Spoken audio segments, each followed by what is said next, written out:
So hello everyone, class 11th bio, कैसे हो तुम सब?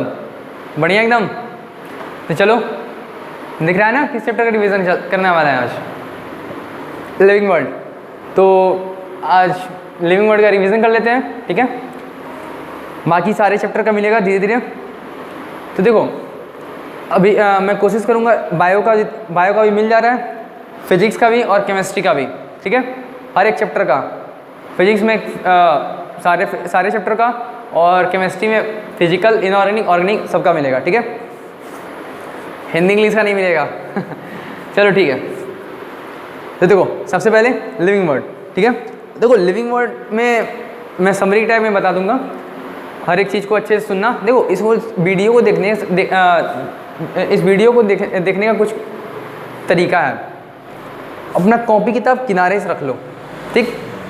बस वीडियो में जो बातें मैं बोल रहा हूँ उसको सुनो अच्छे से, फिर उसके बाद से अपना नोट्स रिवाइज करो, ठीक है? इससे अगर कोई नया पॉइंट मिले तो उसको नोट्स कर लो और बाकी अपना ध्यान से सुनो, सारा डाउट क्लियर हो जाएगा, ठीक है? अगर कोई डाउट रहेगा तो कमेंट सेक्शन में पूछ सकते हो, मैं उसमें क्लियर कर दूंगा। और चलो चालू करते हैं फिर लिविंग वर्ल्ड, ठीक है? बायो का पहला टॉपिक, चैप्टर लिविंग वर्ल्ड। तो पहला, अब जैसे देख रहे हो लिविंग ऑर्गेनिज्म, तो लिविंग ऑर्गेनिज्म क्या होते हैं? सारे the living creatures of all kind are known as living organisms. जैसे एग्जांपल देखो, सारे प्लांट, एनिमल्स, माइक्रो ऑर्गेनिजम्स, ये सब क्या होते हैं? लिविंग ऑर्गेनिजम्स होते हैं, ठीक है? कुछ कैरेक्टरिस्टिक हैं लिविंग ऑर्गेनिजम्स के, जैसे सारे all living organisms are made up of cell. जितने भी लिविंग ऑर्गेनिज्म हैं वो किसके बने हुए हैं? सेल के बने हुए हैं। All living organisms require food, सारे लिविंग ऑर्गेनिजम्स को फूड की रिक्वायरमेंट होती है। All living organisms show growth, मतलब कि सारे लिविंग ऑर्गेनिजम्स क्या करते हैं? ग्रोथ शो करते हैं, ठीक है? ऑल लिविंग ऑर्गेनिजम्स रिस्पायर, ठीक है? All living things respond to stimuli, ठीक है? All living things excrete, all living things reproduce. ये सारी कैरेक्टरिस्टिक क्लियर हैं, बहुत ही आसान है। अब देखो डिफरेंस, अब देखो यहाँ पे दिख रहा है, पूरा स्लाइड नहीं दिख रहा होगा, चलो देखो difference between living and non living things, ठीक है? देखो नेक्स्ट स्लाइड में अच्छे से देख लो, यहाँ पे लिविंग नॉन लिविंग क्या है और यहाँ पे प्लांट और एनिमल्स का है। तो जो डिफरेंस है लिविंग थिंग्स और नॉन लिविंग थिंग्स के बीच में, अब उसको देखो। तो living things, non living things, living things किसके बने हुए हैं? सेल के बने होते हैं। नॉन लिविंग थिंग्स सेल के नहीं बने होते हैं। लिविंग थिंग्स जो होते हैं वो मूवमेंट शो करते हैं, but the energy for the movement comes from with in the organisms. लेकिन नॉन लिविंग थिंग्स मूवमेंट, ये मूवमेंट शो करते हैं बाय टेकिंग एक्सटर्नल फोर्स और एनर्जी, ठीक है? मान लो चेयर है, चेयर तो नॉन लिविंग है, तो उसको हम लोग एक जगह से दूसरी जगह ले जाएंगे, अपने दूसरे मतलब एक्सटर्नल फोर्स से ले जा रहे हैं, ठीक है? तो देखो, लिविंग थिंग्स को फूड की आवश्यकता होती है, non living things do not need food. Living things में ग्रोथ जो होता है वो इरिवर्सिबल होता है, लेकिन नॉन लिविंग थिंग्स में जो ग्रोथ होता है वो रिवर्सिबल होता है। लिविंग थिंग्स में क्या होता है? रिस्पिरेशन जो होती है अकर होती है, respiration occur in which food is oxidise to release energy. Non living things में they do not need respiration, ठीक है? चेयर को रिस्पिरेशन करना है क्या? नहीं ना। चलो, हर एक चीज़ अच्छे से क्लियर हुआ है क्लास में, यहाँ ध्यान दो अच्छे से। रिप्रोडक्शन जो होती है occur in living organisms, non living things में रिप्रोडक्शन हो सकता है क्या? नहीं ना। Non living things do not reproduce. अब देखो difference between plant and animals. तो प्लांट और एनिमल्स में डिफरेंस क्या है, अच्छे समझो।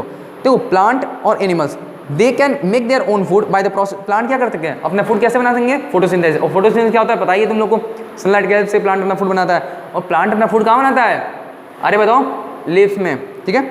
दे आर नोन एज ऑटोट्रॉप, उनको ऑटोट्रॉप ही बोलते हैं। Animals they can not make their own food. Animals से होते हैं अपने फूड खुद नहीं बना सकते हैं, ठीक है?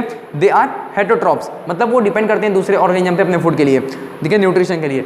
देखो, प्लांट्स जो होते हैं वो शो करते हैं movement but can not show locomotion, that is they can not change their position with from one place to another place. लेकिन एनिमल्स जो होते हैं वो शो करते हैं movement as well as locomotion भी, ठीक है? प्लांट चल सकते हैं क्या? नहीं ना। देखो, और हम चल सकते हैं। देखो, plants they show a response to stimuli but lack sense organ, ठीक है? लेकिन animals they also have a response to stimuli and have well developed sense organ, ठीक है? देखो नेक्स्ट स्लाइड में देख सकते हैं, यहाँ पे एक छोटा सा एक डिफरेंस और है प्लांट और एनिमल में, वो छूट गया था। तो प्लांट्स में क्या होता है कि वो they grow throughout the life. Plants होते हैं throughout the life grow करते हैं, लेकिन animals they stop growing once they reach their adult form, ठीक है? एनिमल्स जो होते हैं एक बार अपने एडल्ट फॉर्म में आ जाते हैं, फिर उसके बाद उनका ग्रोथ रुक जाता है, ठीक है? अब देखो नेक्स्ट स्लाइड, नॉमेनक्लेचर। तो नॉमेनक्लेचर क्या होता है? नॉमेनक्लेचर का मतलब होता है the process to standardize the naming of living organism. उसको क्या बोलते हैं हम लोग? नॉमेनक्लेचर बोलते हैं। देखो नेक्स्ट पॉइंट, जो प्रोसेस होता है ना, the process of assigning a pre existing taxon name to an individual organism, उसको क्या बोलते हैं हम लोग? आइडेंटिफिकेशन। अब देखो next point, the system of providing a name with two component, ठीक है, एक तो होता है जेनेरिक नेम, दूसरा स्पेसिफिक एपिटेट, ठीक है, उसको क्या बोलेंगे हम लोग? Binomial nomenclature. देखो बाइनोमियल नॉमेनक्लेचर जो होती है उसको किसने दिया था? याद रखना इसको, बाइनोमियल नॉमेनक्लेचर किसने दिया था? कैरोलस लिनियस ने दिया था, ठीक है। देखो जो बायोलॉजिकल नेम होता है वो जनरली किस में होता है? लैटिन में, और उसको हम लोग किससे लिखते हैं? इटैलिक्स। जनरली तो लैटिन में होता है, लेकिन हम लोग लिखते किस में है? इटैलिक्स, मतलब सॉरी, वो लिखा होता है किस में? इटैलिक्स में लिखा होता है। जो अंडरलाइन मतलब अंडरलाइन होता है, जब अगर हैंड से लिखा रहेगा तो उसको नीचे अंडरलाइन कर दिया जाएगा। एनसीईआरटी में देख सकते हो तुम सब, ठीक है। जैसे एग्जांपल देख सकते हो, बायोलॉजिकल नेम मैंगो क्या होता है? Mangifera indica. जितने भी बायोलॉजिकल नेम एनसीईआरटी में है उस सबको अच्छे से याद रखना। जो पहला वर्ड होता है बायोलॉजिकल नेम का, एग्जांपल मैंगीफेरा, वो किसको रिप्रेजेंट करता है? जीनस को, ठीक है, जेनेरिक नेम को, ठीक है, which always start with a capital letter, ठीक है, ये हमेशा कैपिटल लेटर से स्टार्ट होते हैं। और सेकंड कंपोनेंट जो कि इंडिका है वो रिप्रेजेंट करता है स्पेसिफिक एपिथेट जो स्टार्ट होते हैं स्मॉल लेटर के साथ। ये बहुत इंपॉर्टेंट लाइन है, इससे क्वेश्चन बन जाता है। एनसीईआरटी में भी पीछे बैक एक्सरसाइज में क्वेश्चन ना हुआ है इस पर। अब देखो नेक्स्ट है ICBN, ये यू नहीं है, ICBN है, ठीक है, ठीक है, ICBN है, IU नहीं है, ठीक है। इसमें गलत प्रिंटिंग हो गई है, मैं प्रिंटिंग के लिए दिया था तो उसमें गलत हो गया था, ठीक है। तो देखो ICBN international code for botanical nomenclature होता है, ठीक है, और ICZN international code for zoological nomenclature, ठीक है। ये रिस्पॉन्सिबल होते हैं for approving a scientific name and ensuring that this name has not been given to any other plant और एनिमल्स, ठीक है। अब देखो इसमें एक टॉपिक आता है टेक्सोनॉमिकल एड। टेक्सोनॉमिकल एड क्या होता है? टेक्सोनॉमी एक ब्रांच होता है बायोलॉजी का that deals with the identification, naming and classification of organisms. देखो टेक्सोनॉमिकल एड जो होती हैं, ये क्या होता है? एक प्रोसीजर है और टेक्निक है जो यूज़ होता है स्टोर करने के लिए एंड प्रिजर्व करने के लिए इन्फॉर्मेशन को, ठीक है, as well as specimen of various plant and animal, ठीक है। और ये हेल्प करते हैं आइडेंटिफिकेशन में, नेमिंग में और क्लासिफिकेशन ऑफ ऑर्गेनिजम्स में। अब देखो हर्बेरियम, देखो हर्बेरियम क्या होता है? हर्बेरियम मतलब होता है, हर्बेरियम जो होता है वो स्टोर हाउस होता है बहुत सारे कलेक्शन प्लांट स्पेसिमेन का, ठीक है, कलेक्टेड प्लांट स्पेसिमेन का, बहुत इंपॉर्टेंट है। जो कलेक्टेड प्लांट स्पेसिमेन हैं वो ड्राइड होते हैं, प्रेस्ड होते हैं और प्रिजर्व होते हैं सीट पे, और फिर उसके बाद अरेंज करते हैं systematically according to the universally accepted system of classification, ठीक है। जो हर्बेरियम होता है ना, herbarium sheet also contain label regarding date, place of collection, scientific name, family, collector name etcetera for every specimen. अब आता है हमारा बायोलॉजिकल बॉटनिकल गार्डन। तो बॉटनिकल गार्डन क्या होता है? It has a collection of living plant species that are grows from identification and reference, ठीक है। हर एक plant, each plant contain label indicating its scientific name and family। देखो जो हर एक प्लांट होती हैं उसमें क्या होती है? लेबल होती है जो इंडिकेट करता है उसका साइंटिफिक नेम और फैमिली। कुछ हमारे फेमस बॉटनिकल गार्डन होती हैं जैसे इंडियन बॉटनिकल गार्डन, ठीक है, कलकत्ता लार्जेस्ट है इंडिया का। रॉयल बॉटनिकल गार्डन क्यू जो कि लार्जेस्ट होती है वर्ल्ड में अभी तक। नेशनल बॉटनिकल रिसर्च इंस्टीट्यूट जो कि हमारे लखनऊ इंडिया में है, ठीक है। अब देखो म्यूजियम, नेक्स्ट स्लाइड। म्यूजियम क्या होता है? ये एक repository, it is the repository that has a collection of various plant and animal specimen that are preserve for study and reference, ठीक है। देखो म्यूजियम में बेसिकली क्या करते हैं हम लोग? ऑर्गेनिज्म को हम लोग प्रिजर्व करते हैं, या तो प्रिजर्वेटिव सोल्यूशन में रखते हैं, ठीक है। अगर लैब में जाते हो बायोलॉजी के लैब में तो वहाँ पे देखो एनिमल्स को ना प्रिजर्वेटिव सोल्यूशन में अच्छे से रखते हैं, ठीक है। और animal specimen that are preserve for study and reference, ठीक है।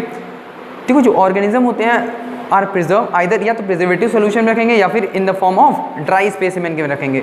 It often has a collection of skeletal of animal too, और वहाँ पे बहुत सारे म्यूजियम में बहुत सारे स्केलेटन भी होते हैं एनिमल्स के, जैसे डायनासोर हो गया और बहुत सारे जितने भी होते हैं, ठीक है। हर एक के स्पेसिमेन रखे होते हैं जो कि हमें बायोलॉजिस्ट को हेल्प करते हैं स्टडी करने में, ठीक है। अब देखो नेक्स्ट है जूलॉजिकल पार्क। जूलॉजिकल पार्क क्या होता है? वाइल्ड एनिमल्स को हम लोग यहाँ पे रखते हैं, किसमें? एक प्रोटेक्टेड इन्वायरमेंट रखते हैं, ठीक है। और ये प्रोवाइड करते हैं opportunity for studying the behaviour of food habit of animal, मतलब कि एनिमल्स का कैसे खाते पीते हैं, ठीक है, उनका बिहेवियर क्या है। जब हम लोग जाते हैं जू में, ठीक है, तो ये सिर्फ हर एक चीज़ देखने को मिलता है वहाँ पे, ठीक है, इससे नॉलेज भी बढ़ती है, इसीलिए हमें विजिट भी करना चाहिए जू में जब भी मौका मिले। अब देखो की बहुत इंपॉर्टेंट है, की देखो key are used for identification of plant and animals based on similarities and dissimilarities, ठीक है। देखो मैनुअल्स, मोनोग्राफ, फ्लोरा, कैटलॉग, ये सब अदर्स मीन्स की रिकॉर्डिंग डिस्क्रिप्शंस होती हैं। देखो मैनुअल्स जो होता है वो हेल्प करता है आइडेंटिफिकेशन ऑफ नेम्स में और of various species of organisms in a given area, ठीक है। देखो मोनोग्राफ जो होता है एक डिटेल और वेल डॉक्यूमेंटेड वर्क होते हैं ऑन एनी पर्टिकुलर टेक्सॉन। जो मोनोग्राफ होता है क्या होता है, एक सिंगल टेक्सॉन के लिए होता है, ठीक है।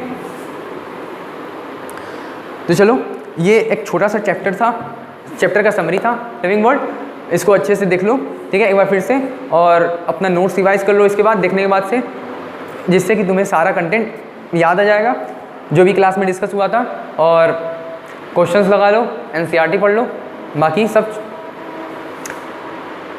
छोड़ दो भगवान पे, बस अपना हार्ड वर्क करो, ठीक है, फल मिल जाएगा।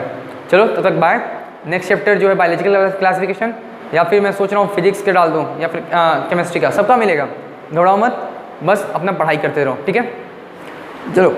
चलो ठीक है, bye bye, all the very best.